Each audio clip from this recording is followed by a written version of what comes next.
नमस्कार। शुरुआत जी नेचुरोपैथी में आज आपका एक बार फिर से स्वागत है। आज हम आपको बताएँगे कि आप अपने पेट की चर्बी को कम कैसे करेंगे, अपने वज़न को कैसे कम करते हैं, उसके कुछ घरेलू छोटे-छोटे नुस्खे हैं वो हम आपको बताएँगे।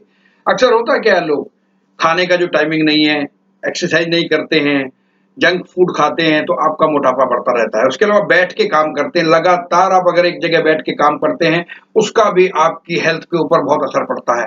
तो आपको चाहिए कि आप अपने जीवन के अंदर एक्सरसाइज और योगा पर ध्यान दें। चलें, कैसे भी चलें, किसी भी तरह से चलें, जितना चलेंगे उतना बढ़िया रहेगा।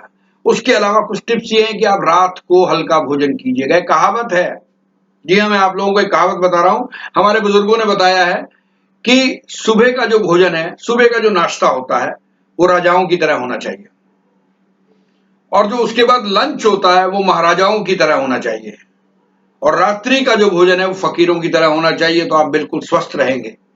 क्योंकि सुबह का भोजन जो है, सुबह जो नाश्ता करते हैं, वो हाई आप खा रहे हैं, पी रहे हैं, घूम रहे हैं, जा रहे हैं, काम कर रहे हैं, आपका डाइजेशन पच जाएगा खाना।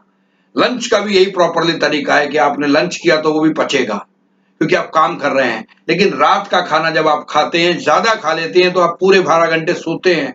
आपकी बॉडी को बहुत तकलीफ होती है पचाने के अंदर, आपके शरीर की मशीनरी को बहुत तकलीफ होती है। अगर आप हल्का भोजन लेते हैं, तो आपका शरीर बड़े प्यार से अंदर का सिस्टम जो है, पूरी रात के अंदर आपके डाइजेशन सिस्टम को ठीक करके आपके खाने को पचाता है और आपके पेट में जमी हुई चर्बी को खत्म करता है।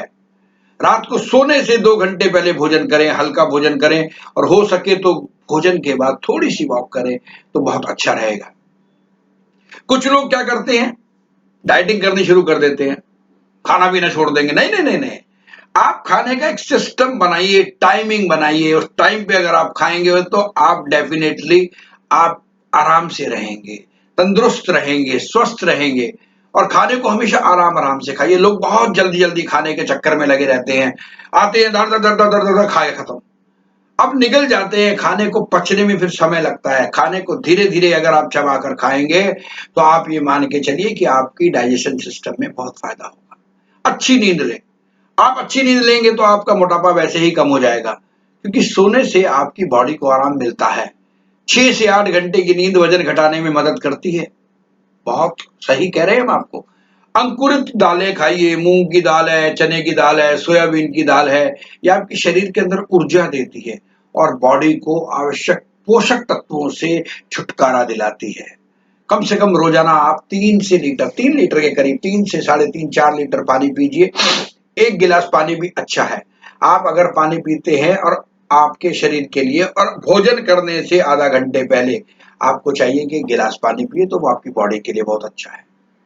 मीठे खाने में कैलोरी अधिक होती है, जितना हो सके मीठा कम खाएँ। मैदे वाली चीज़ें हैं, ब्रेड है, चावल है, ये सारी चीज़ें जो नुकसान देती है। ब्राउन ब्रेड खाइए, ब्राउन राइस खाइए, वो आपके शरीर के लिए बहुत फ़ायदेमंद है। फ़ास्ट फूड, मसालेदार सब्जियाँ, ये सारी चीज़ें बहुत नुकसानदायक है, इसमें कैलोरीज़ बहुत ज़्यादा होती है, जो आपके शरीर के लिए नुकसानदायक है। आपको चाहिए कि आप कोई ना कोई गेम करें, तेज़ चलें, जाएँ, कूदें, तैराकी, रस्सा, साइक्लिंग, दौड़, इस तरह की चीज़ें करेंगे तो आपकी बॉडी के अंदर एक एक एक्टिविटी रहेगी और आप अपने आप बढ़िया तंदुरुस्त रहेंगे। अक्सर होता क्या है कि लोग नियंत्रण नहीं करते हैं अपने खाने पर। कुछ भी खाते हैं जिससे उनकी पेट की बीमारियाँ हो जाती हैं, कब्ज़ की शिकायत हो जाती है, गैस बननी शुरू हो जाती है और ये सारी चीज़ें जो है धीरे-धीरे उनका वेट जो है बढ़ना शुरू हो जाता है। और इस वेट को कम करने का सबसे बढ़िया तरीका है कि आप चलें।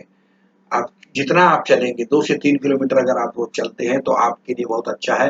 रात का खाना आप अगर कम खाते हैं तो उसके लिए बहुत अच्छा है और तली हुई सब्जियों से आप छुटकारा पाइएगा और ब्राउन ब्रेड, मैदे से बनी चीज़ों से और मिठाई से आप छुटकारा पाइएगा। देखिए बिल्कुल तंदुरुस्त रहेंगे, मस्त रहेंगे आप, क्योंकि ये बहुत ज़रूरी है और हाँ, अपने आप को स्वस्थ रखने के लिए ज़रूरी है कि आप अपने शरीर का ध्यान रखें। तो हम तो यही कहेंगे कि स्वस्थ रहिए, मस्त रहिए, हँसते रहिए, खुश रहिए और अपने-अपने धर्म का पालन करते रहिएगा। आपकी टिप्पणियाँ और आपके लाइक्स, शेयर और सब्सक्राइब तो बनते ही हैं और प्लीज़ हमारे और चैनल भी हैं, शुरुआत जी सुप्रभात, उस पर भी आप जा सकते हैं, वहाँ भी आपको अच्छी जानकारी मिलेगी और हाँ, नववर्ष की, जी हाँ, ये नया वर्ष कह रहा हूँ मैं, माफ़ी चाहता हूँ। गणतंत्र दिवस की हार्दिक शुभकामनाएँ आपको। आप खुश रहें, तंदुरुस्त रहें और अपने-अपने मुल्क से प्यार करें। बहुत-बहुत शुक्रिया हमारे साथ जुड़े रहने के लिए। Thank you very much.